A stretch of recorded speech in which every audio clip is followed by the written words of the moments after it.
হরে কৃষ্ণ। হরে কৃষ্ণ। আমার একটা প্রশ্ন ছিল, আমরা কৃষ্ণ ভক্তি কেন করব? গুড কোয়েশ্চেন, খুব ভালো প্রশ্ন করা হয়েছে যে আমরা কৃষ্ণ ভক্তি কেন করব। তো এটা মুখে এক্সপ্লেন করার থেকেও একটা ডেমো দিয়ে বোঝালে বুঝতে সুবিধা হবে। ঠিক আছে, চলো তোমরা সেই ডেমোটা আমরা দেখে নেব। তো চলিয়ে শুরু করতে হ্যাঁ। প্রথমে আমি দুটো অরেঞ্জ নিয়ে নিচ্ছি, মানে কমলা লেবু। ঠিক আছে, তো একটা হচ্ছে গিয়ে আমি বোঝাচ্ছি যে কৃষ্ণ ভক্তি থেকে আমরা বিচ্যুত হলে কি হয়, আমরা কৃষ্ণ ভক্তিকে নিয়ে থাকলে কি হয়।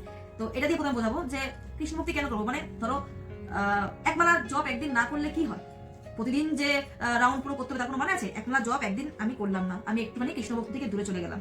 আচ্ছা, প্রতিদিন গ্রন্থ না পড়লে কি হয়, তাই আমি একটু করে আবার কৃষ্ণ থেকে দূরে চলে গেলাম। আচ্ছা, প্রতিদিন ভগবানের সেবা না করলে কি হয়, তাই আবার একটুখানি ভগবান থেকে আমি দূরে সরে গেলাম। আচ্ছা, প্রতিদিন নাম সংকীর্তন না করলে কি হয়, আবার একটু দূরে সরে গেলাম। প্রতিদিন প্রচার না করলেই বা কি হয়, টোটালি আমি কৃষ্ণ থেকে কিন্তু দূরে সরে গেছি, যেখানে আমি ভগবানের নাম করছি না, প্রচার করছি না, কিছু করছি না।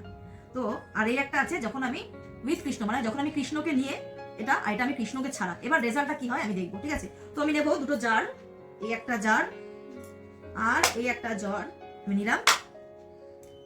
দুটো জারে কিন্তু জল আছে। তো আমরা সবাই জানি আমাদের লাইফে অনেক প্রবলেমস থাকে, তো এই জলগুলোকে আমি প্রবলেমস সঙ্গে তুলনা করছি। এটা মি উইদাউট কৃষ্ণ, এটা মি উইথ কৃষ্ণ, মানে এটা আমি কৃষ্ণ ছাড়া, এটা আমি কৃষ্ণকে নিয়ে। এবার রেজাল্ট কি হয় আমরা দেখে নেব। এই হচ্ছে গিয়ে আমি কৃষ্ণ ছাড়া প্রবলেমস এর মধ্যে গেলাম, মানে এই জলের মধ্যে গেলাম। আচ্ছা, এই হচ্ছে গিয়ে আমি কৃষ্ণকে নিয়ে। রেজাল্ট দেখো, রেজাল্ট দেখাই যাচ্ছে কৃষ্ণকে ছাড়া আমি জলের মধ্যে, মানে প্রবলেমস রূপী সেই জলের মধ্যে ডুবে গেছি।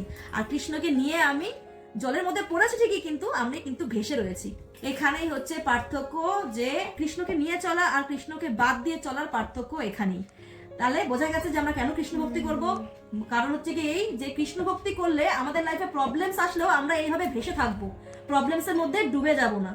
কৃষ্ণকে বাদ দিয়ে যখনই আমরা চলবো তখনই প্রবলেমস এর মধ্যে আমরা এভাবে ডুবে যাব, এই লেবুটার মতন। আর যখন আমি কৃষ্ণকে কেন্দ্র করে চলবো তখন লাইফে আমাদের প্রবলেম আসবে, এমন না যে কৃষ্ণ ভক্তদের লাইফে প্রবলেমস নেই। প্রবলেম আসলেও ভগবান যেহেতু আমাদের সেন্টারে থাকে, ভগবানের সেবা যেহেতু আমরা করি, তাই আমরা এরকম সবসময় প্রবলেমস এর মধ্যেও ভেসে থাকবো। যত প্রবলেমসই আসুক না কেন, আমরা সেই প্রবলেমস গুলোকে আসানিসে, মানে খুব সহজেই পার করে এরকমই ভেসে থাকবো। এখনো যারা যারা কৃষ্ণ ভক্তি করছো না, ভগবানের সেবা করছো না, নাম জপ করছো না, তারা সবাই এখন থেকে, আজ থেকে শুরু করে দাও ভগবানের নাম জপ করা। হরি বল।